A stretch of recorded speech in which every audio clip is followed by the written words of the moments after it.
Do Something Different, a leadership podcast. As a leader, you depend on others to get things done, which means you have to be good at influence. This is Do Something Different, and I'm Rusty Gaillard. This is a podcast for highly ambitious, successful leaders who know in order to get to the next level of success, they have to do something different. We're talking today about influence, which is one of the top leadership skills. You think about leaders who have to be good at communication, strategic thinking, managing and delegating work, holding others accountable. But influence is one of the key factors. Many people confuse influence and authority. They are absolutely not the same thing. Positional power, being in a position of authority where you can instruct somebody what to do, is not influence. It's a very transactional form of influence because in the end, people do the things that you ask. But the real art of influence is being able to change somebody's actions, their behaviors, their opinions based on what you have to say. It's your ability to impact and affect others. And that is a skill that you have to develop as a leader well before you're in a position of authority, because you need to be able to influence others around you, your peers, your business partners, your customers, all of the people around you. As a leader, you need to be effective at influence. So we are not going to talk today about this kind of positional authority. We're going to talk about transformational influence. You can think about influence really in these two categories, transactional and transformational. Transactional is much more about the authority and the ability to instruct someone. Transformational influence is about when you do not have authority, how can you transform the way somebody thinks about something and what they're doing to align with what it is that you see as important. I was just having a conversation with a client earlier this week who is a technical expert. She is great at her job, and she's kind of in the middle level of leadership on the technical side of her organization. And she delivers projects. She's highly trusted by people on the technical side and by her business partners because she's one of these rare people that can understand both worlds, the technology and the business. And she's able to deliver technical solutions that meet business problems and achieve the goal. She was feeling uncertain and anxious and a little bit stressed about what was going on in her company, because the company is in a very top-down, efficiency-driven mode. They are looking for opportunities. They're looking for cost-cutting. There was a RIF not long ago, and they're looking for further opportunities for efficiency. She sees opportunities all around her because she understands the technology and what the technology can do, and she understands the business process. She sees where there's an opportunity to address issues on the business process and capture real efficiency, actually reducing headcount so that you can be more effective and lower costs in the business through a technical solution. When she has approached her business partners who trust her and she has a good relationship with, all of them have pushed back on her. They've pushed back and said, we're not ready to do that kind of work. We've got to do more internal alignment first. We're not ready for that. And they're saying it's going to be at least a year before we could tackle a project like that. My client was invited to meet with the skip level people, the managers of these business partners that she has, to identify opportunities. Now, she's feeling a little bit out on a limb. She's saying, well, am I going to violate the trust of these business partners? But at the same time, these are real opportunities. We could execute against them now. And she's being invited to participate in those. What I said to her was, what a great opportunity to become more influential. Because she now has the opportunity to influence the company and drive real value in alignment with the company's strategic goals, creating efficiency without sacrificing quality. It's a wonderful opportunity. It's a great opportunity for the company, and it's a great opportunity for her personally and her career and for her team. So it's a great opportunity to actually create immense value for the company. And she has to be very thoughtful about how she influences the people around her to be successful. When we talk about influence, sometimes people, if you've ever read the book by Cialdini, I think it's Robert Cialdini, he has written a book on influence, and he talks specifically about ways to influence other people. And I'm going to put these in the transactional category because they do tend to be more transactional. And you often see these things on sales and on clickbait and on social media. They're things like scarcity, act now because tickets are selling out, or reciprocity. And many of us have gotten this when you get something in the mail, perhaps a mailer, and there's a little free gift inside, because if when somebody gives you a gift, you feel more inclined to reciprocate that. Authority, which is people respond to authority. So if you come across with more authority, people are likely to agree with you more. Again, makes sense in the transactional category or the transactional world that we're talking about here. So these principles from Cialdini are not what true influence is about. They're great from a transactional short-term standpoint, and they are effective. There's been studies, they tap into your human psychological biases about how we make decisions, and that's why they work. But that's not the kind of influence you want to create for long-term transformational influence. For long-term transformational influence, you have to take a different approach. Because if you want to build the kind of relationship with someone where they listen to you, they trust you, and they change their behaviors and their actions, their priorities, their beliefs based on what it is that you're saying, you need transformational influence with that person, not these kind of short-term transactional things. Like my client in this example that I just gave, she had built up this relationship, and now it was an opportunity for her to start influencing the leaders and get them to see things differently and do things differently in order to capture these efficiency benefits. So how do you do that? I want to give you what I describe as the triangle of influence, and there's 3 key components in that triangle. It's perspective, partnership, and relationship. I'm going to break those down. Let's start with perspective. Perspective is about understanding the other person's perspective, putting yourself in their shoes. And one of the simplest and best ways to do this is to ask questions.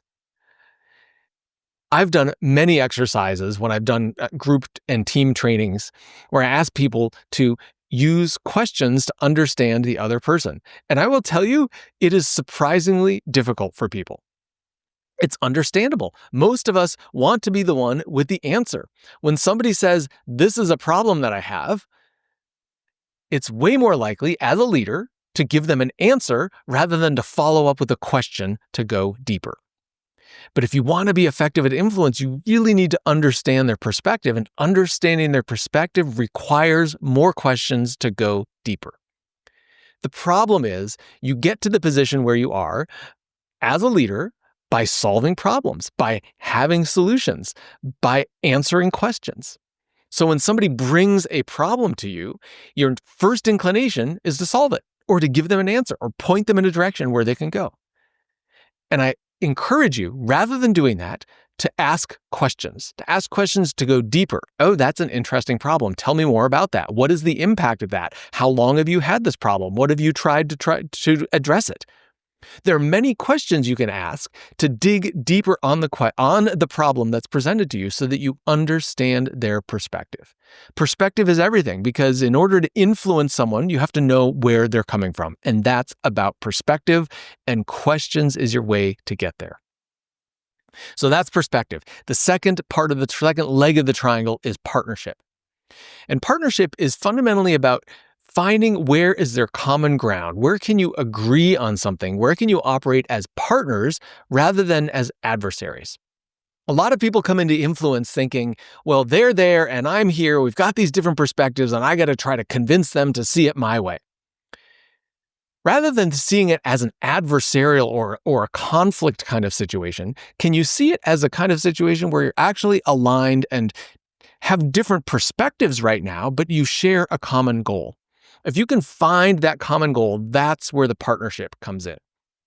Oftentimes, in order to find that common goal, you just have to take a somewhat more elevated perspective.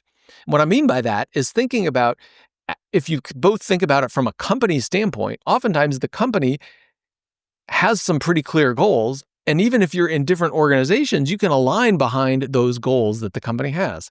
Sales and marketing are classic organizations that don't get along. Marketing is too fluffy and they're overpromising, and sales is focused on closing individual deals, and they need to perhaps even make some accommodations or changes in order to do that, but marketing may not agree. So these two organizations can butt heads. They can be at odds. But fundamentally, both of them want to grow the business. And if you can take that kind of partnership perspective, elevate to that level that say, we do have a common goal here. What is that common goal? Why is it that we're doing this? Take a clue from Simon Sinek. Start with why. Why am I bringing forward this idea? Why am I wanting to influence this person? What is my motivation behind it? What is the big goal that I'm trying to achieve? And if you can think about that and find a way that the other person can align with that goal and be on board with it, now you have a partnership. You may still have a disagreement on how you achieve it, but you've got some alignment around what the goal is. And once you have that, then you can work about how you get there. But at least you've got alignment on where you're going, why you're doing the work that you're doing. That's what partnership is about, because you're much more effective when you've got that point of commonality. The third leg of the triangle is relationship. Relationship, you're always more effective influencing those people that you know, like, and trust. And you're more influenced by those people, the people that you know, like, and trust. You may have heard the phrase that you're most influenced by the 5 people who are closest to you. And in fact, I've heard people say, if you want to understand somebody's health, somebody's income, somebody's satisfaction with life, just look at the 5 people that they spend the most time with, because those 5 people have an outsized impact on you.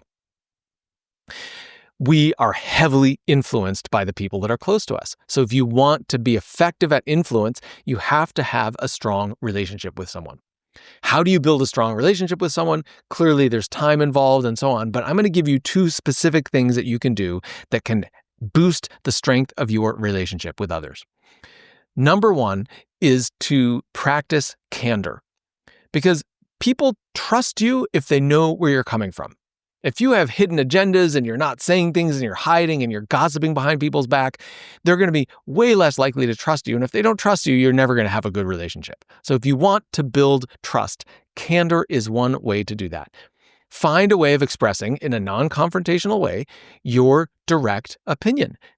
Tell people where they stand with you.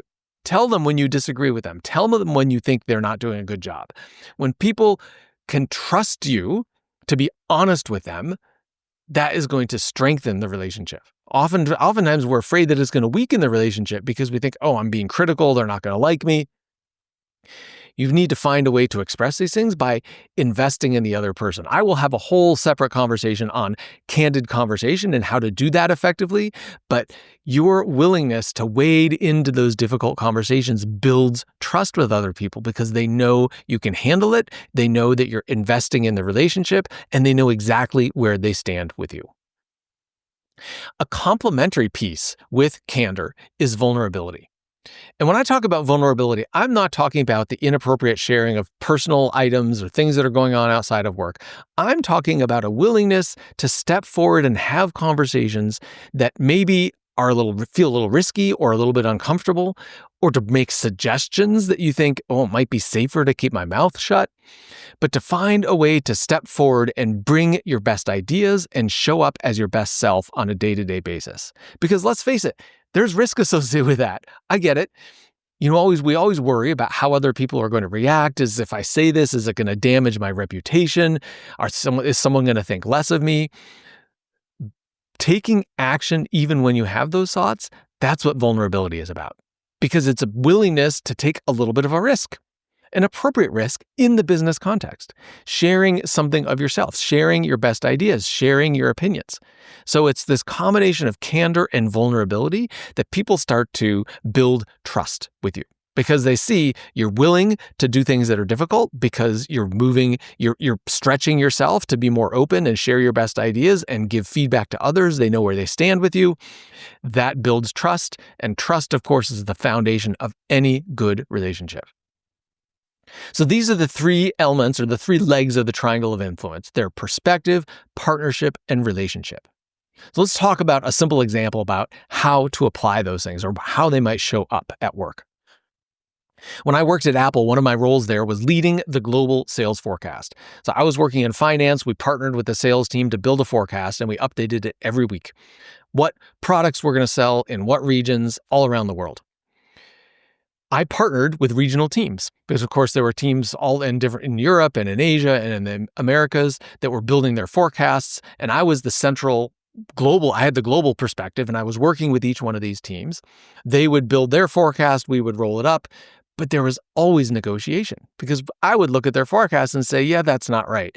You're sandbagging. The sales team or the finance team is being too conservative. They're not raising their forecast based on what they can actually sell. Or sometimes it was the opposite situation where their forecast was too high. The salesperson didn't want to get a black eye and lower it. And so they're saying, I'm not going to cut the sales forecast. But it was clear there was no way they were ever going to hit that number. These kinds of dynamics were much more common in the regional teams because the regional teams were sitting close to the salespeople. They were partnering with the salespeople to build this forecast. I'm sitting here removed from that dynamic in the headquarters office and looking at these numbers saying, this doesn't make any sense. So I had to be able to influence those regional teams to change their forecast to make it more accurate so that we could roll up a number that made more sense. How did I do that? Well, number one, perspective. I understood the perspective because my partners were primarily the finance team, but their partners were their local sales team. They had to maintain that relationship. That was their perspective. There was a pull on both sides from them, from me, from the corporate office, and from their salespeople saying, this is what I want to do. So I understood that perspective, and I had some compassion and understanding for that. I also built a partnership with them, and we continued to talk about what is our goal here? Why are we doing this forecast? What is the value of this forecast? We're trying to get the best number that we can at the corporate level. And when we both can align behind that single partnership perspective, then it made all of the other conversations much easier. Because I understood the dynamics, I understood their perspective, and we were aligned on what our goal is. We were partners in trying to build the best forecast that we could. And of course, relationship matters. So this was just how the day-to-day, the things that we do day-to-day in order to build relationship. And that included face-to-face meetings. These were people around the world, but we did find opportunities to meet face-to-face.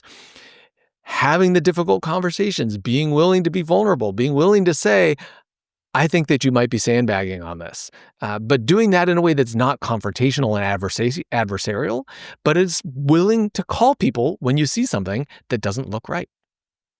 This is how I practice this art of influence in this kind of dynamic where there were pushes and pulls and politics and different perspectives and different agendas, but that's exactly where influence comes to play. How do you apply this? Let's talk about application because the three legs of the triangle of influence, which is perspective, partnership, and relationship. If you think about those three legs, I gave you some tips on how to apply those, but I want to give you some really tactical things that you can use here because oftentimes when we think about influence, we think about I'm here to tell the other person, to convince the other person to change something. But if you make the focus of an influence interaction, if you make the focus on you've got your focus in the wrong place. It's not about you. It's about them. You need to make the focus on them. Think about a sales situation. If someone is trying to sell you something, if they're really doing a hard sell on you, it's uncomfortable. No one likes to be sold, but everybody likes to buy. Everybody likes to make a decision that says this is something that's important to you. So the way you do that is through this kinds of transformational influence skills. This is about taking their perspective, building partnership, building that sense of alignment, and strengthening the relationship over time. So I'm going to give you some very tactical tools that you can use in order to do this, beyond this concept that I've shared already. The first one is to ask more questions. So I already shared that as a tool under understanding their perspective. But it's something that most people don't do. Just notice next interaction you have. How much you're talking with statements versus how much you're asking questions. A single good question can be far more influential than any statement. I've actually gotten a lot of feedback about that when I posted on it on LinkedIn. asking a good question can be way more impactful and way more influential than stating something. So pay attention in your next meeting. How many statements are you making? How many questions are you asking? How can you get better at asking questions? Second tactical tip I want to give you. Avoid starting all of your sentences with I. See if instead you can shift it around and talk about the other person. Oftentimes in meeting, you'll hear someone say, well, I think, or my perspective is, or what I recommend is, and that's all great, but can you talk less about yourself and more about the other person? It sounds like what you're saying, here's an example. It sounds like what you're saying is A, B, and C, and perhaps if we were to do X, Y, and Z, that would support your goals. That's different from saying, I think that X, Y, and Z would be the best way to achieve your goals. That's about you. Try just notice if there's, and again, this is somewhat subtle, but this is a very tactical, practical thing that you can do, which is to start fewer sentences with I. Make it more about the other person. Make it more about your shared partnership objective, about what you're trying to accomplish. The third simple tactical tip I want to offer is yes and. You've probably heard this from the world of improv. This is pretty common, but a lot of people say no or but. They'll say, well, that's a good idea, but I think A, B, and C. Try to take no and but out of your vocabulary when you're working on influence and focus instead on yes and.